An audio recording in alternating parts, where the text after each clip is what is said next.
Est-ce que vous savez qu'un moment avant la création de l'AES, la CEDEAO a voulu comploter à travers un pays de la CEDEAO pour tomber et déloger la direction du Niger. Mais quand nous avons été informés, on a dit qu'il faut prendre le train en marche.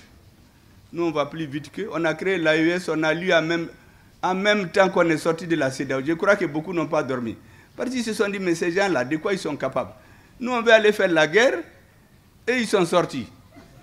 Où est-ce mis leur force d'attente là? Ils l'ont mis en place depuis avril 2012, quand notre président est tombé. La CEDEAO a mis en place une force d'attente qui est en train d'attendre jusqu'à présent. Je ne sais même pas quand elle va se réveiller. Donc cette force-là n'est plus jamais revenue. C'est pour vous dire que je ne vais pas lire le tout pour ne pas vous fatiguer, mais c'est l'essentiel que je vais vous dire. Vous savez, depuis 2002,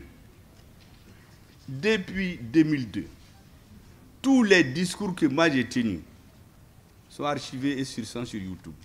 Celui qui veut pas aller regarder. C'est pourquoi moi je ne triche pas avec les gens. Les convictions fortes, il faut toujours les défendre. Parce que c'est ce qui prévoit la fin. Quand on va être toujours avec les pouvoirs, qu'ils soient bons ou non, un jour ou l'autre vous allez regretter. Et c'est pour cela, mesdames et messieurs, on a fait une analyse. La direction du Mali est venue à la conclusion que toutes ces forces internationales qui sont chez nous, MINUSMA, Barkhane, G5 Sahel, Takuba, ECAP, et Petiti et Patatala, en réalité, tous ces messieurs étaient là. Il y avait une grosse camisole avec un monsieur derrière qui tire les ficelles. On a mis sur nos têtes, nous embrouiller. Cancun, Donyogona, on va continuer à se tuer. Dogon, Peul, Petit Pata, d'ici 20, 30, 40 ans. L'élite, l'oligarchie qui travaille pour elle, va avoir de l'argent, des comptes, des passeports, et elles vont chez elles. L'or, les manganèses, toutes les richesses, ils vont aller s'enrichir avec. Beaucoup ne savent pas que depuis 2012, à Kidal, on exploite de l'or. Où va l'or? Il n'y a aucune route à Kidal, ni à Gao, mais il y a une oligarchie à Bamako qui vit de ça. Quand l'essentiel va, il y a certains membres de l'oligarchie qui amènent l'or. C'est distribué aux grandes pontes, dans l'armée, dans la justice, dans les partis politiques, et ils envoûtent les gens. Réunion des partis, le monsieur V, il sort 1 million, tout le monde est content. Mais on ne sait pas où est-ce qu'il a pris l'argent. Donc nous nous sommes dit que cette camisole-là, il faut qu'on la détricote, mais de façon méthodique. Nous avons commencé par Takuba. Takuba, pour ceux qui ne savent pas, en Soré et en Tamashek, c'est le sabre pour diviser. Tous leurs mots là ont un sens. Si tu divises Menaka, l'armée malienne ne pouvait pas survoler Menaka. Quand on va, ils nous disent, ah, c'est les forces, c'est la zone d'entraînement nocturne de Takuba. Le Mali ne peut même pas payer des lunettes à vision nocturne. Beaucoup de pays ont écrit pour dire que leurs armées vont venir. Les Danois, les Portugais, les Hongrois, d'autres étaient dans le rang. Déjà, on a compris que ces messieurs-là, ils voulaient transformer Menaka en une zone d'entraînement de toutes les forces spéciales de l'Union européenne. Ce n'est pas pour lutter. Leurs forces spéciales vont venir là-bas dans le désert pour s'entraîner. Mais aucune lutte contre le terrorisme.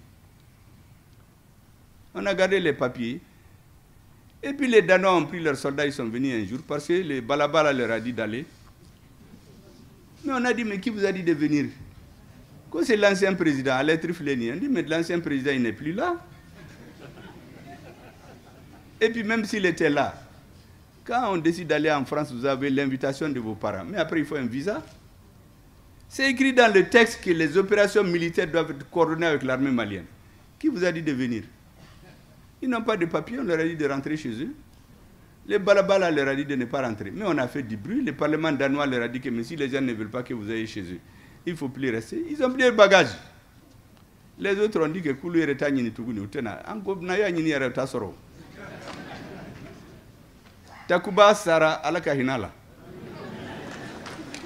L'étape suivante, c'était le G5 Sahel. G5 Sahel, c'est Mali, Burkina, Mauritanie, Niger, Tchad. Présidence tournante. Nous payons 400 millions par mois de cotisation. Le tour du Mali arrive. Un président d'un autre pays dit qu'il ne faut pas tenir une réunion au Mali, c'est un militaire qui est à la tête. Nous avons dit que c'est l'occasion est venue. On leur a dit, le président a dit, je vous donne une date. Si la réunion ne se tient pas, chacun va de son côté. La réunion ne s'était pas tenue. On a dit bye bye. Alaka Yafoma. Alaka Dairosuma. Et on a enterré G5 Sahel. Après, il est mort de sa belle mort d'ailleurs, parce que dès que le Mali est sorti, ça n'avait plus de sens. G5 est parti. On a dit maintenant Barkhane. Ils ont commencé à se préparer pour faire des affrontements avec nos militaires, casser nos hélicoptères et mettre le Mali en difficulté. Ils ne savent pas que nous, on fait de la politique. On a vu les gens de Gao. Les gens des M5 de Gao se sont organisés. On a dit aux militaires, aïe, Labé, nous aussi, nous avons fait notre guerre, même si c'est avec la bouche. Les gens de Gao se sont levés une nuit. Barkhane a fui la nuit, c'est à la frontière du Niger qu'ils ont dit qu'il n'y a pas eu de passation. Ils ont même oublié certains équipements militaires. Donc, Barkhane Tara, Aya Yorobla. Sinon, quand vous voyez la base, c'est la plus grosse base qu'ils ont fait. Ils n'ont pas prévu de quitter ici avant plusieurs décennies. C'est ça que les gens ne savent pas. Maintenant, Betara, maintenant les grands Menitou. Moi, j'ai fait 2 mois. Je reçois des chefs de mission diplomatiques. Quand on finit, vous avez certains ont une technique. Ce qui veut dire, en l'essentiel, ils attendent quand vous finissez. Mais, ministre là, il va partir ou non? Pour me tirer les verres du nez. Je lui ai dit, non, on attend que moi-même, je ne sais pas, on attend que notre ministre des Affaires étrangères parle. Mais moi, il savait ce qui se préparait. Pendant ce moment, le peuple est en train d'exiger le départ de la MINUSMA. On faisait comme si on n'entendait rien. Mais chaque fois que le peuple parle, nous, on l'écoute tout. Seulement, ça dépend des moments. Et puis un jour, le président, grand stratège, a réuni ses principaux collaborateurs sur la question du départ de la MINUSMA. Le résultat, c'est de leur demander de quitter notre pays immédiatement. On a dit, mais est-ce que ça c'est possible? Notre ministre a été dire ça à New York. Ils ont dit, hey, les Maliens là, ils font du bruit. Depuis 2018, il y a des pays africains qui ont demandé aux forces internationales de quitter. Eux, ils viennent départent sans délai. Nous, on n'a rien dit. Nous sommes venus, nous avons édicté les principes. Départ ordonné, coordonné, sécurisé par l'armée malienne. Ils ne savaient pas qu'on travaillait avec méthode. Ils pensaient qu'on allait venir pam pam pam, quand les Africains mettent leurs chemises là, ils dansent et puis ils font ce qu'ils veulent. Ils sont allés, ils disent qu'on va regretter. Ils ont fait le tour là-bas, que les Maliens sont trop belliqueux. Ils vont regretter cette décision. Ils sont allés se concentrer à Ber. Ils ont miné des soldats, nos soldats sont tombés. Moi, je connais les chefs qui sont tombés là-bas. Ils ont failli se décourager. Depuis cette période, beaucoup d'entre vous m'écoutent. Moi, je ne parle que de l'histoire. Pour galvaniser nos troupes, pour leur dire qu'ils vont perdre des batailles, mais on va gagner la guerre. Parce que la guerre est juste. Ça, c'est des messages qui sont comme des balles pour les militaires. Notre président, notre ministre de la Défense, la hiérarchie militaire a fait une combinaison tellement scientifique que nous avons pris Ber à leur insu. On a cassé les reins là-bas. Et maintenant, on s'apprêtait pour aller au nord. Qu'est-ce qu'ils font? Les services secrets, les pays qui les sponsorisent, s'organisent avec leurs services secrets. Ils disent maintenant il faut s'attendre, il faut s'attaquer aux civils. Comme ça, les 90% dont je vous ai parlé de la population, là, ils vont abandonner les 1% des dirigeants. On voit des journalistes, il faut la paix. Vraiment, il y a des gens trop belliqueux à la tête du Mali. On fait l'embargo sur Tombouctou. Ils détruisent le bateau Tombouctou. Ça, c'est les services secrets, je vous le dis. À Gao, ils font révolter dans le camp pour que les gens du Nord se révoltent contre les dirigeants. Heureusement, nos populations n'ont pas cédé. J'ai à cette occasion félicité les populations du Nord. Vous savez, à Gao, le jour où il y avait l'explosion dans la base, c'est un imam qui s'est levé dans sa mosquée pour haranguer les foules, leur dire que les terroristes doivent savoir qu'au Mali 2013 n'est pas 2012. Ils vont les retrouver des pieds fermes. Ils ne vont pas reculer. Le président a annulé toutes les cérémonies festives de la fête du 22 septembre pour aider les populations. C'est comme ça que nous avons pu passer le cap. Sinon, l'objectif, c'était de faire révolter la population contre le gouvernement. Ils ont échoué. On est monté plus haut. On a pris Anefis. Depuis 2012, le Mali n'est pas allé à Anefis. Ensuite, on a mis le cap sur Kidal et les autres. Vous savez qu'est-ce qu'ils ont fait? Départ ordonné, coordonné et sécurisé. On se donne un rendez-vous à 8 h. On vient, on nous dit qu'ils sont partis depuis 6 h. Et on dit, mais ça, c'est quoi ça? Et qu'ils sont en insécurité. Vous êtes venus pour sécuriser les Maliens. Vous-même, vous êtes en insécurité. Mais ça, c'est vraiment grave. Qu'est-ce qu'on s'est rendu compte de quoi? Il ne se croit plus malin. En réalité, toute la nuit, tous les blindés, les armes lourdes, ils les ont transférés discrètement aux terroristes. On a miné autour de la ville. Comme ça, les Maliens vont venir, ça va être l'hécatombe, ils vont mourir, et les blindés vont sortir pour les tuer. On les a laissés partir, on les a observés toute la nuit avec les drones. On a bousillé tous les blindés là, un à un. Et en quelques jours, entre là, nos soldats, avec un professionnalisme digne d'être enseignés dans les écoles militaires, a débroussaillé la situation et le Mali a rentré à Kidal, chez Moboulika Bafanga.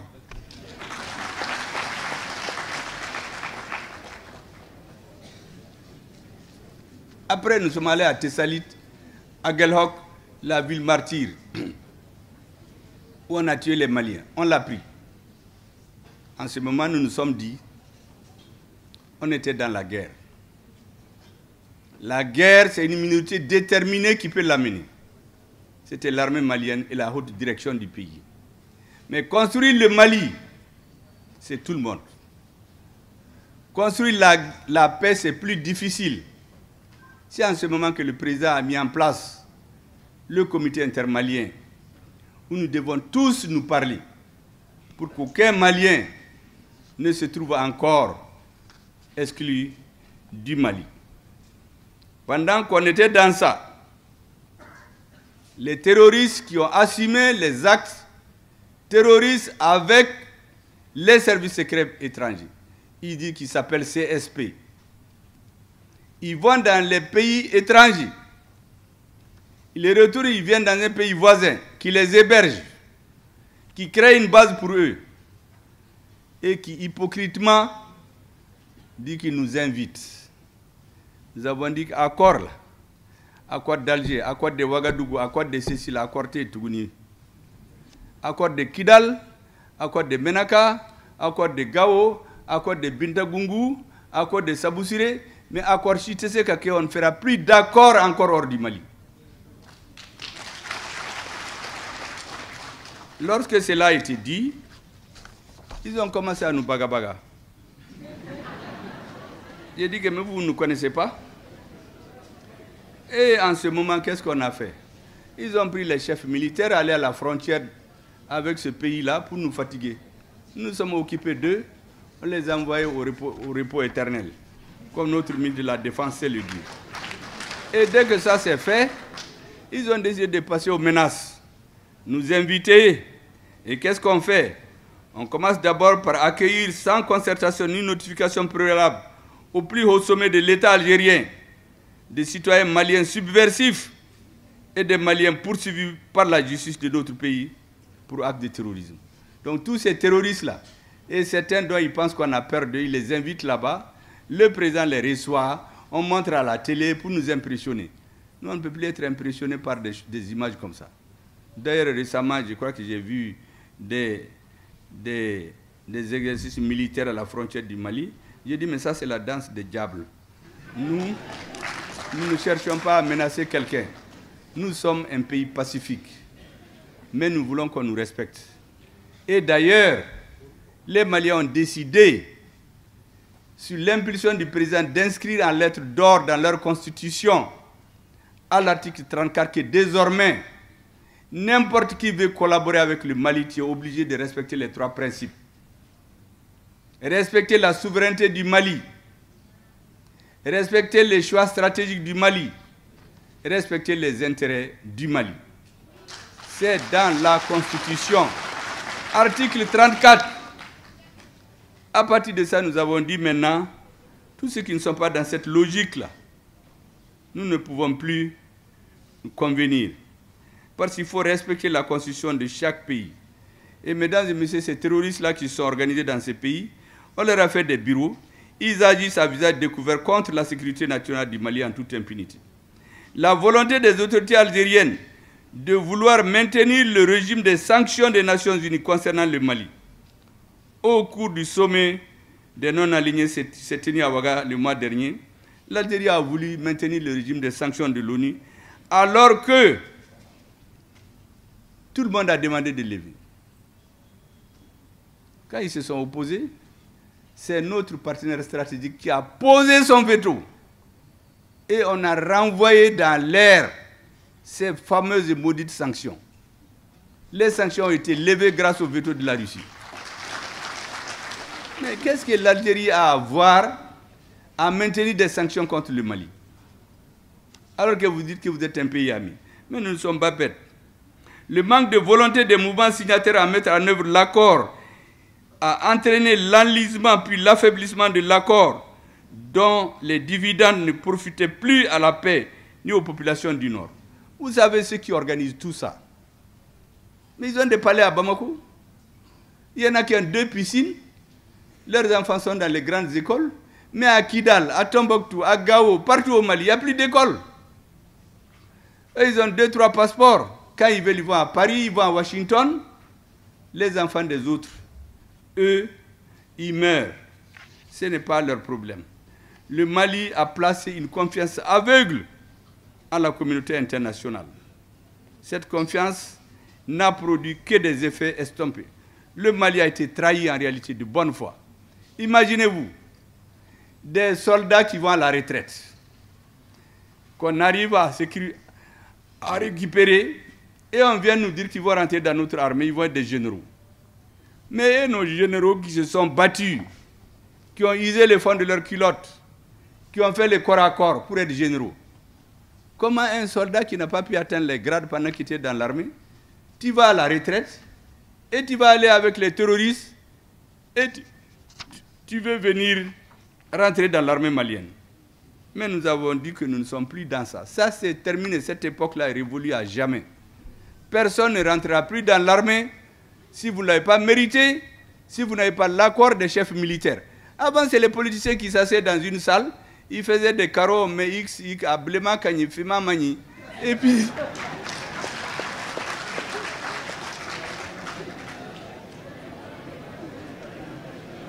c'est ce qu'on nous avait fabriqué. Ça, c'est terminé. Blémata, la Fima, Tani, tu fais tes preuves et tu as tes grades. La hiérarchie militaire est d'accord.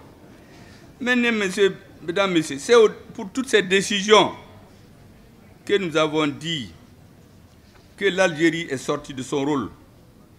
Parallèlement, il y a la CEDEAO qui était dans l'ombre, manipulée par l'extérieur, qui a pris la décision de tomber sur le gouvernement nigérien pour le faire tomber. Vous savez, leurs actions au Niger, quand les terroristes prennent une zone, ils ferment tout. Il n'y a même pas de médicaments. C'est ce que la CEDEAO a fait au Niger. Des morts dans les hôpitaux. On ne peut pas payer des médicaments, des nourritures, parce que la CEDEAO ne veut pas. Mais quelle différence il y a entre ceux qui terrorisent les populations? Maintenant, ils ont décidé de faire un complot pour renverser les autorités nigériennes. C'est en ce moment que le Mali et le Burkina se sont levés. Nous allons louer une alliance militaire d'autodéfense réciproque. Et nous avons mis quiconque en garde qui se rappelle que nous sommes un peuple de guerriers. Nous sommes amis à tout le monde. Mais c'est terminé. nous coucher devant quelqu'un qui vient marcher sur nous là. Ça, c'est révolu. Et on a mis tout le monde en garde.